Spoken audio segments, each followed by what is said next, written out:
Tu le sais, c'est bien établi, je t'en parle souvent, j'adore le projet Bitensor avec son token TAO, c'est une crypto-monnaie qui est sur l'intelligence artificielle. On peut même dire que c'est le leader de l'IA décentralisée. Il y a des dizaines et des dizaines de subnets qui viennent se greffer à l'infrastructure de Bitensor pour pouvoir profiter de toute sa puissance. Et l'objectif en fait, c'est que je te présente dans cette vidéo un subnet qui est intéressant pour que tu puisses avoir un peu plus d'informations sur ce qui gravite autour de Bitensor. Je pense que c'est intéressant et si ça te plaît, dis-moi-le en commentaire. Pour l'heure, aujourd'hui, on va aller voir le subnet numéro 32 qui s'intitule It's AI.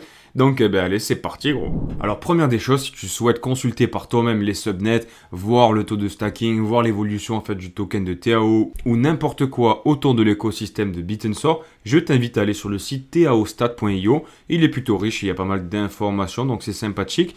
Et donc, si tu souhaites voir les subnets, alors tu vas venir dans la rubrique subnet, bien évidemment. Et là, tu vois tout ce qui est listé. Et actuellement, on en a 52 qui sont en fonctionnement. Et là, donc, on va aller voir le subnet numéro 32 qui s'appelle It's AI. Donc, c'est parti. Alors, en fait, le projet part du principe qu'il y a de plus en plus d'intelligence artificielle dans notre société. C'est une vérité objective. Et évidemment, les intelligences artificielles qui gravitent dans notre société, elles ont besoin d'avoir de la data. Et comme tu peux le voir, ChatGPT à lui seul produit 100 milliards de mots à travers l'interface, donc c'est complètement dingue.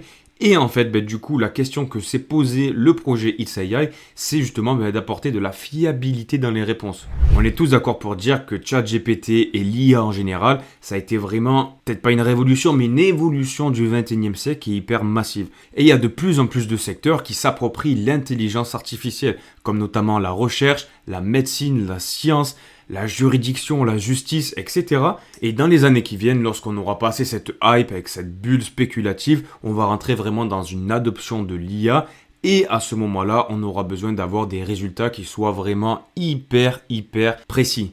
Si tu utilises de l'IA dans la médecine, tu peux pas te permettre d'avoir des erreurs dans le script qu'elle va te rédiger, dans les réponses, dans les analyses des matériaux, des médicaments, des traitements qu'elle va devoir attribuer à un malade en fonction d'un diagnostic. Tu peux pas te permettre d'avoir des erreurs. Comme tu peux le voir sur ce rapport de Santélog, on a en moyenne 72% de taux de réussite de l'intelligence artificielle liée au médical.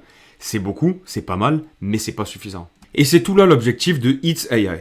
Lorsque tu vas demander à ChatGPT de te faire un exposé sur Napoléon Bonaparte, il va te pondre un texte, du coup l'exposé que tu lui as demandé, mais tu peux avoir énormément d'erreurs. Et je pense que même toi, tu as dû en connaître si tu es utilisateur de ChatGPT.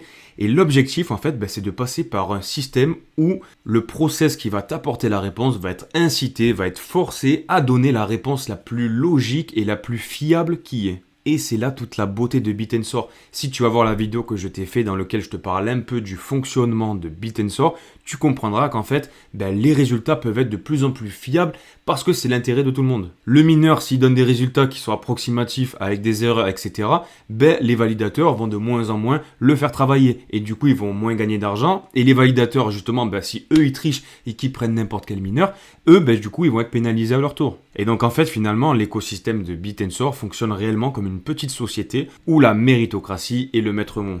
Et si je devais te résumer en une phrase l'objectif de It's AI, je te dirais qu'en fait c'est un peu comme une layer 2 que tu vas venir greffer à ton système d'intelligence artificielle pour vérifier la fiabilité des résultats que va te donner ton IA. L'outil LLM que va fournir It's AI sera compétitif du coup pour l'utilisateur, mais va remettre la compétitivité au centre du système. Et actuellement, ils ont fait une preuve de concept, ce qu'on appelle également en anglais proof of concept, et ils ont eu un taux de fiabilité de 93% pour tout le texte qu'ils ont émis. Donc c'est bien au-delà de ChatGPT, pour l'instant on a des résultats qui sont vraiment plutôt intéressants. En parallèle de ça, un objectif mis en avant par It's AI, c'est de venir détecter le texte pour voir s'il a été réalisé par une IA ou par un humain. Et ça en fait ça deviendra de plus en plus difficile de s'en rendre compte parce que comme je te l'ai dit tout à l'heure, ChatGPT à lui seul développe 100 milliards de mots par jour alors que l'humain est à 100 000 milliards de mots. Donc le progrès va crescendo et forcément on va avoir besoin aussi d'outils comme celui-ci pour développer et réguler au mieux l'intelligence artificielle dans notre société. Et concernant les use cases, dans un premier temps, on a les ingénieurs du coup qui vont avoir besoin de solutions pour filtrer le contenu généré par l'IA. Ensuite, dans l'éducation, ce genre d'outil, ça pourra permettre aux enseignants de pouvoir détecter encore mieux si les élèves utilisent une intelligence artificielle pour faire des tests, des dissertations ou que sais-je. mais ça pourra permettre aussi de lutter contre le paraphrase, les personnes qui volent les contenus des créateurs, le recrutement, les écrivains, la sécurité. Il peut y avoir énormément de use cases. Et comme je viens de te le dire, actuellement, il y a une proof of concept qui a été développée sur Bit&Sor. Elle est sous tes yeux et du coup, tu peux la tester. Elle marche plutôt bien. Moi, j'ai essayé 2-3 trucs et c'était plutôt correct. Donc voilà, pour l'instant, c'est pas un rêve, c'est pas une idée, c'est vraiment un truc qui marche. Bon. Et concernant la roadmap, ce que je voulais te dire avant de terminer cette vidéo, c'est qu'ils ont pour objectif de créer une extension sur Twitter qui permettra de marquer les tweets et les commentaires que l'on a rédigés d'une balise pour dire que ça n'a pas été réalisé par une IA. Et ça, c'est hyper intéressant parce que ça pourra venir contrer les deepfakes. Du coup, ce genre de projet pourra agir comme rempart. Et il est produit sur Bit&Sor. Ça m'intéresse, ça. Il y aura un service web qui sera mis en ligne un peu à l'instar de ChatGPT sur lequel les utilisateurs non pro Bit&Sor pourront aller quand même s'ils souhaitent utiliser It's AI. Et ils ont aussi pour objectif de développer une extension de navigateur, un peu comme MetaMask ou AdBlock, qui te permettra de détecter un texte et de pouvoir le marquer justement si c'est toi qui l'as réalisé